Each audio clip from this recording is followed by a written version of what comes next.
हमारी इकोनॉमी बहुत स्ट्रांग है। ठीक है, अब अतुल लोंडे पाटिल, दरअसल अमेरिका ने धमकी दी इस देश को, भारत को, 140 करोड़ के मुल्क को, कि रशिया से तेल खरीदना बंद कर दोगे तो 1 सेकंड में 25% टैरिफ हम हटा देंगे। हमने नहीं हटाया ना। आप कमजोर प्रधानमंत्री कहकर, ये राजनीति में भी दरअसल खेल होता है ना। गरिमा जी, मुझे ऐसा लगता है कि 1 मिनट आप मुझे अनइंटरप्टली दे, क्योंकि काफी इंपॉर्टेंट इशू है। कहिए सर। और मैं यहाँ पर कांग्रेस का प्रवक्ता, किसी पार्टी के प्रवक्ता के तौर पर नहीं, एक नागरिक के तौर पर और थोड़ा बहुत जो अर्थशास्त्र समझता है उसके तौर पर बात कर रहा हूं। देखिए, एक अमेरिका, इन्होंने 4 बार की बात की। क्या अमेरिका बांग्लादेश के आइलैंड पर मिलिट्री प्लेन उतारा नहीं उन्होंने? ये हुआ है इसके पहले कभी? सऊदी अरबिया ने जो डिफेंस पैक्ट किया है वो पैक्ट नाटो जैसा है। पाकिस्तान या सऊदी अरब पे कोई भी अटैक करता है तो वो एक दूसरे पर अटैक माना जाए, यानी हमको वहां से बांध दिया है।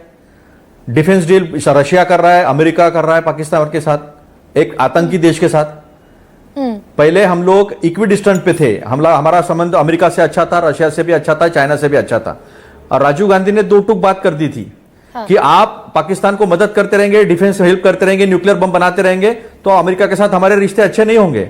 मेरे देश का प्रधानमंत्री कमजोर इसलिए है, ना तो गरिमा जी के सामने अपना ऑफिशियल प्रवक्ता भेजता है और ना ही ट्रंप को 2 टूक सुनाता है। अगर विदेशी स्वदेशी पे इतना विश्वास है तो क्यों नहीं सुनाता? अब मैं अर्थशास्त्र पर आता हूं। नहीं, मैंने तो सवाल पूछा था अतुल जी, ट्रंप, सुनिए ना, भाई रशिया से तेल खरीदना हमने बंद नहीं किया ना।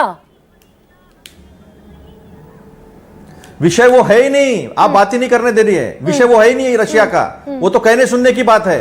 मुझे एक बात बताइए, आपने कॉटन ड्यूटी 11% से 0 कर दी।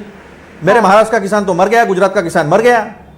कर दी ना 11% से 0। जब ट्रंप आपको धमकाता है तो आप एक शब्द उसको पलट के बताते नहीं हो, इसका मतलब आप कमजोर हो। आप अगर स्ट्रांग होते तो 245% तक जिस तरह चाइना ने ड्यूटी लगाई वो लगाती। इसका मतलब आप कमजोर हो, आप दो टूक जवाब नहीं दे सकते। जो इंदिरा जी ने दिया था, राजीव जी ने दिया था, वो आपकी देने की हिम्मत नहीं है। जैसा आपके बारे में थोड़ा अच्छा कह दिया, मेरे दोस्त है, रब से ट्वीट आ जाता है मोदी जी का। तो अब हमें डिफेंस के तौर पे भी घेर रहा है, चाइना भी घेर रहा है, पाकिस्तान को सब लोग हाइफनेट कर रहे हैं हमारे साथ। पाकिस्तान के साथ उनके व्यापारी डील अच्छे हो रहे हैं, डिफेंस डील अच्छे हो रहे हैं, हम आइसोलेशन में जा रहे हैं। अभी झिंगा अर्थव्यवस्था, 24,000 करोड़ का नुकसान अकेले आंध्र प्रदेश को है। बेरोजगारी आ रही है। जिस तरह से उन्होंने पत्र लिखा है मोदी जी को, वो शायद महेश वर्मा जी को पढ़ लेना चाहिए। अभी हीरा व्यापार, गुजरात में नवसारी, सूरत, वाराच्छा, हमारे बॉम्बे में बीकेसी, यहां पर बड़े पैमाने पर दिवाली में दिवालिया निकल जाएगा। ऐसे सारे व्यापारी जो है वो बोल रहे हैं, जो हमने 1 नंबर पर थे। हम नहीं, हमने चीन के साथ इनिशिएट किया ना, इसी के चलते। भाई अतुल जी, अगर अमेरिका के साथ मान लीजिए भाई, अमेरिका के साथ तो भारत सरकार ने माना ना, अपने ऑफिशियल स्टेटमेंट में माना कि अनैतिक कार्य है, ये अमेरिका का अनैतिक फैसला है।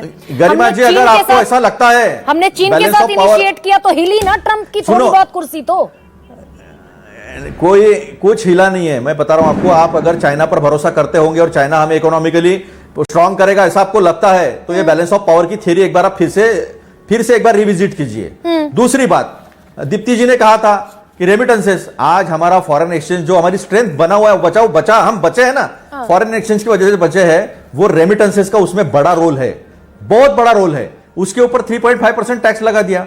हर तरह से इकोनॉमिकली कमजोर और डिफेंस की दृष्टि से हमको कमजोर और घेरने की कोशिश जो है वो कर रहा है। 4 बार का इंपॉर्टेंस केवल व्यापारिक नहीं है, ठीक है, मिडिल ईस्ट, यूरोप, यूरेशिया, हमको एक्सेस मिलेगा, लेकिन हमारी वहां पर जो प्रेजेंस है, क्योंकि ग्वादर में चाइना बैठा है और 4 बार में हम बैठे हैं। येलो सी में जिस तरह से हमारा प्रेजेंस था, वो प्रेजेंस खत्म हो गया। 4 बार गया तो समझ लो हम रेड सी से भी बाहर हो रहे हैं। हर जगह से हम बाहर हो रहे हैं और हमको घेरा जा रहा है इकोनॉमिकली, डिफेंस से। तो देश का प्रधानमंत्री कमजोर है, समझ नहीं है। मेडिसन स्क्वायर में जाकर हिंदुस्तानियों के बारे में इतना करे, क्या अमेरिका में हो रहा है? Go back. ऑस्ट्रेलिया में हो रहा है, आयरलैंड में हो रहा है, मेरे छोटे भाई नेदरलैंड्स में है। सवाल तब उठता है 15.5 लाख से ज्यादा लोगों ने इस देश की नागरिकता छोड़ दी। नहीं, मैं पॉलिटिकल सवाल पूछती हूँ भाई, फॉरेन पॉलिसी की बात कर रहा हूं मैं। ना, फॉरेन पॉलिसी की बात तो बड़ी गहरी बात हो गई। अगर ट्रंप उठकर कह देंगे India is a dead economy, India and Russia are the dead economies, और राहुल गांधी खड़े होकर कह देंगे कि yes Trump is saying right, सवाल उठेगा ना अतुल? मुझे एक बात बताओ, इस देश में ऐसा कोई शहर नहीं है जहां रोजगार के लिए आंदोलन नहीं हो रहा है। असम में हो रहा है, बिहार में हो रहा है, दिल्ली में हो रहा है, महाराष्ट्र में हो रहा है, गुजरात में हो रहा है। हर जगह हो रहा है, पेपर लीक हो रहे, बेरोजगारी है। अभी यहां बड़े बड़े अर्थशास्त्री उनका कहना है कि जिस तरह से डिफ्लेटर यूज किए जीडीपी में, जिस तरह से डिफ्लेटर नॉमिनल जीडीपी में डिफ्लेटर पकड़े गए हैं, उससे हमारी इकोनॉमी $2.5 ट्रिलियन की है एक्चुअली। ये 7.8 ग्रोथ रेट है जो है भ्रमित करने वाली और आंखों में धूल झोंकने वाली है। तो ये सारा चीज करके आप क्या बॉइलिंग पॉइंट पे लाना चाहते हो इस देश के युवाओं को? आप बेरोजगारी बढ़ा रहे हो, बेरोजगारी में आप खलल डाल रहे हो, और पूरे देश में जब ग्लोबलाइज हो गई है इकोनॉमी, इंटीग्रेशन हो गया है पूरे इकोनॉमीज का, तो आप स्वदेशी का आराग आला प्रेम है। बताओ आपको किस तरह से होता है स्किल डेवलपमेंट का कार्यक्रम। 2019 का चुनाव लड़ा, मेरे बेरोजगारी के मुद्दे पर 2024 का चुनाव लड़ लिया, 19 का चुनाव लड़ लिया, लेकिन चुनाव छोड़ दीजिए, ये सब चोर है, चुनाव चोरी कर रहे हैं लोग। इतना एविडेंस के साथ रखने के बाद भी कांग्रेस को सवाल पूछते हैं। सवाल बीजेपी को और इलेक्शन कमीशन को पूछना चाहिए। घनश्याम तिवारी, एविडेंस के साथ रखे, इंसान भी खड़े कर दिए सब।